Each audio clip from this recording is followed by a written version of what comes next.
É, tem muitos pastores aí, ou pseudo-pastores, né, que não tem medo do que pode vir a acontecer, né?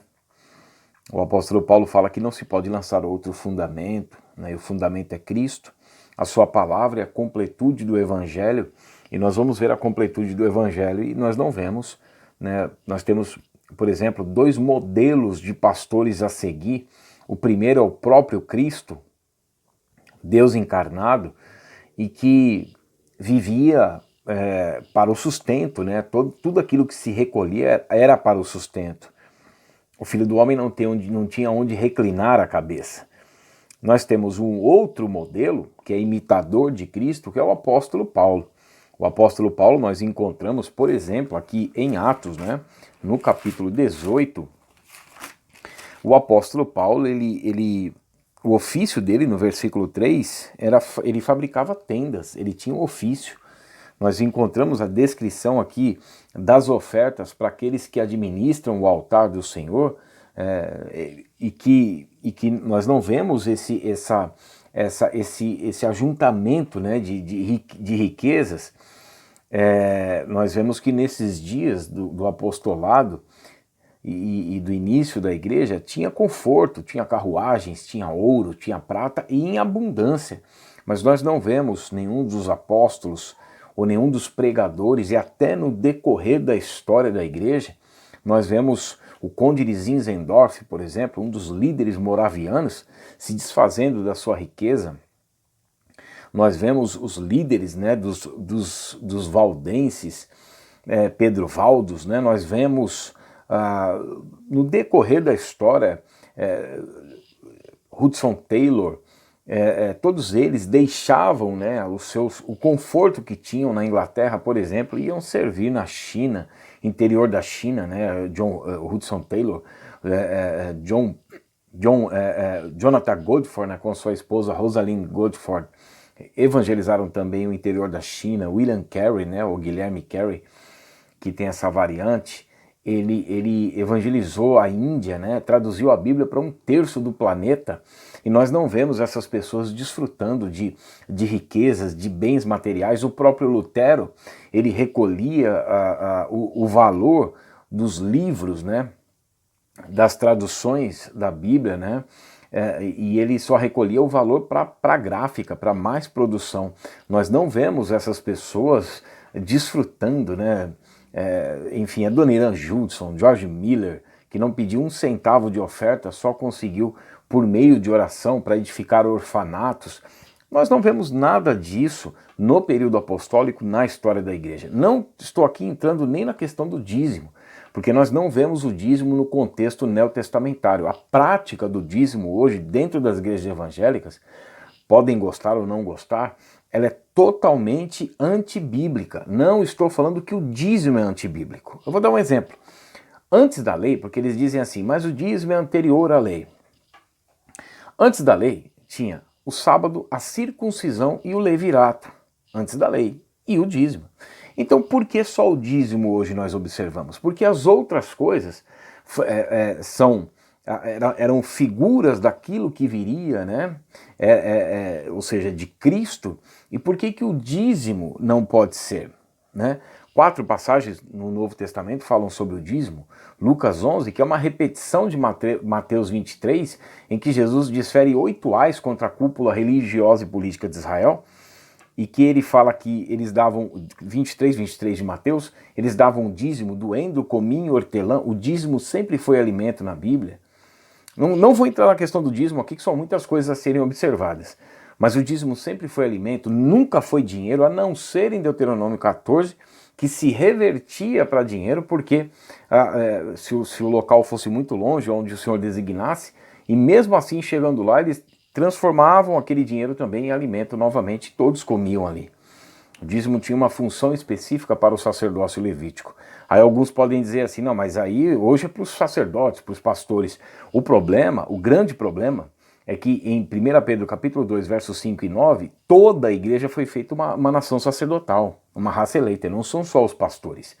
Existem os 5 ministérios, em que 2 não estão em vigência, né, apóstolo e profeta, somente pastores, evangelistas e mestres, funções específicas, e que estes mesmos eles vão vivendo do sustento. É isso que Paulo diz aqui. Nós vamos encontrar em 1 Timóteo 5,17, né, um honorário dobrado para aquele que ensina, para o mestre. Mas mesmo assim é para o sustento, não é nada para essa riqueza que nós vemos hoje, né? Então, Mateus 23, dão dízimo, doendo, cominho, hortelã e negligenciam os preceitos mais importantes da lei. Jesus está mostrando ali que o dízimo era da lei e nem era o mais importante. A fé, a misericórdia e a justiça. Devias fazer essas coisas sem omitir aquelas. Tá vendo? Então, não é só, nós temos que fazer. Jesus não está dizendo que não tem que fazer. O problema é que fé, misericórdia e justiça foi cumprida em Cristo, não em nós. Correto? O dízimo era para o sacerdote. Hoje nós temos o nosso sumo sacerdote, que é Cristo, e que nós não precisamos, e que ele, mediante um único sacrifício, aperfeiçoou para sempre os que vão sendo santificados. Hebreus capítulo 7, né? E só voltando um pouquinho, Mateus 23, Jesus se dirigiu à cúpula religiosa e política de Israel, né? As seitas farisaicas e dos escribas. Aí nós encontramos também em Lucas 18, quando fala do publicano e do fariseu, Jesus reprova mais uma vez, e depois nós encontramos em Hebreus 7, quando mostra a transitoriedade do sacerdócio, que agora já não era o sacerdócio levítico, que recolhiam os dízimos do povo de acordo com a lei, eram homens mortais, mas agora ele é eterno, né? Então, havendo-se mudança de sacerdócio, necessariamente se faz mudança de lei, Hebreus capítulo 7, verso 12. E segundo a ordem de Melquisedeque, é para mostrar que assim como para exercer o sacerdócio, né, não é o foco, não é o dízimo, mas é exercer o sacerdócio não estava condicionado à tribo de Levi, levítica, né, o sacerdócio levítico, porque Jesus era da tribo de Judá e Melquisedeque não foi antes das tribos, e possivelmente ele foi Sem, né, um dos filhos de Noé. Então, a questão do dízimo, ela não é para a igreja de Cristo. Por isso que muitos falsos pastores aí, o apóstolo Pedro fala em 2 Pedro capítulo 2, versos 1 a 3, que movidos por avareza eles fariam comércio das pessoas com palavras fictícias, inventadas, e aí são inúmeras campanhas, ofertas, saquitel, e vem essa parafernália toda, né, que é reprovada pela Bíblia. E algumas pessoas dizem assim, mas acontecem sinais, milagres, isso e aquilo. Eu posso provar na Bíblia que a Bíblia está recheada de passagens que muitos sinais que acontecem, Deus não está presente. Deuteronômio capítulo 13, versos 1 a 2, Deus diz assim, se levantar profeta ou sonhador no meio de vós e anunciar tal sinal e tal sinal suceder, não sigam. Né? Porque o que ele está fazendo ali, porque o importante vai ser a pregação, vai ser o ensino bíblico, vai ser mostrar qual é a vontade de Deus através das Escrituras, vai ser apresentar Cristo, a santidade cristã, o objetivo para a igreja. As pessoas estão sem objetivo, elas estão indo para a igreja para ficarem ricas, sendo que a Bíblia diz para não juntar tesouros na terra, Mateus 6,19, Efésios 4,28, Hebreus 13,5, 1 Timóteo capítulo 6, versos 3 a 10, né, o amor ao dinheiro é a raiz de todos os males. Aí diz assim, não, mas eu não amo o dinheiro. Tá bom, no versículo 9 diz para não buscar essas coisas. E no versículo 8 diz que se tiver com o que comer e investir, nós devemos ficar felizes com isso. Então, o apostolado, eles viviam dessa forma, pregavam as Escrituras. O que nós vemos hoje são manifestações espirituais para tirar o foco das pessoas, porque as pessoas estão cada vez mais orgulhosas, mais querendo riquezas, mais olhando para o seu próprio umbigo, que era o que iria caracterizar os últimos dias, e os falsos profetas estão aí até mesmo para juízo para com aqueles que não acolheram o amor da verdade para serem salvos. Então, é dado o que eles querem, né? Então as pessoas vão se afundando cada vez mais numa pseudo-vida cristã, mas só que na realidade eles são ímpios disfarçados, são bodes, né? Porque eles não têm o foco nas Escrituras. Oséias capítulo 4, no verso 12, o profeta disse, Deus usando o profeta dizendo, o meu povo consulta o seu pedaço de pau e a sua vara lhe dá a resposta, porque houve uma prostituição espiritual, abandonaram as Escrituras. Apocalipse capítulo 13, verso 13 a 14, mostra que o anticristo fará sinais e prodígios no meio das pessoas para seduzir por meio dos sinais os moradores da terra. Apocalipse capítulo 16, versos 12 a 16, mostra que aqueles que vêm do lado do sol nascente, da China, como espíritos de rãs, demônios, operadores de sinais, seduzem as pessoas por meio dos milagres e prodígios falsos. E aí vem a operação do erro e do engano que o próprio Deus envia, segundo Tessalonicenses capítulo 2, versos 10 a 12, para com aqueles cujos não acolheram o amor da verdade para serem salvos. E Deus envia essa operação do erro e do engano como juízo para que creiam na mentira, para que possam sentir o peso de não acolher a palavra de Deus em simplicidade e viver de acordo com aquilo que Deus quer. Então nós vemos esses falsos pastores, o apóstolo Paulo até diz, ele diz assim: se nós vos semeamos as coisas espirituais, será muito recolhermos de vós bens materiais? O apóstolo Paulo ele vai dizendo assim: entretanto, não usamos desse direito. Antes, suportamos tudo para não criarmos qualquer obstáculo ao evangelho de Cristo.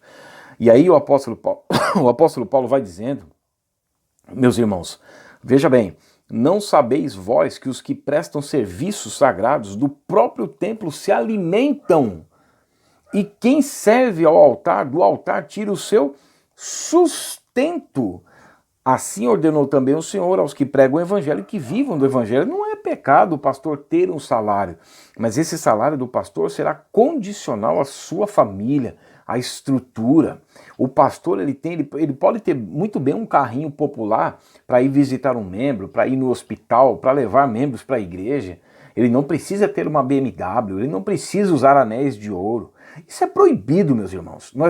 É proibido os modelos que nós temos de pastores na Bíblia e na história da igreja, até entrarmos nesse período dessa falsa teologia da prosperidade, que é contra as Escrituras, porque Jesus diz em Lucas 12,15 que a vida de uma pessoa não consiste na abundância dos bens que ela possui, Lucas 12,15.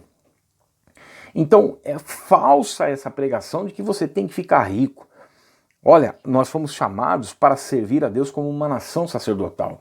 Os levitas, eles não tiveram herança, né, não na sua totalidade na distribuição dos filhos de Jacó, nas tribos, né, dos filhos de Israel, porque a porção deles era servir ao Senhor, e eles tinham o seu sustento, e assim deveria ser os pastores, e assim deveria ser o foco da igreja, né? Mas infelizmente nós vemos aí o pedacinho do desenho, as pessoas que estão intencionando isso, como o apóstolo Paulo descreveu a Timóteo, né, na primeira carta no capítulo 6, versos 8 a 10, elas caem e vão cair cada vez mais.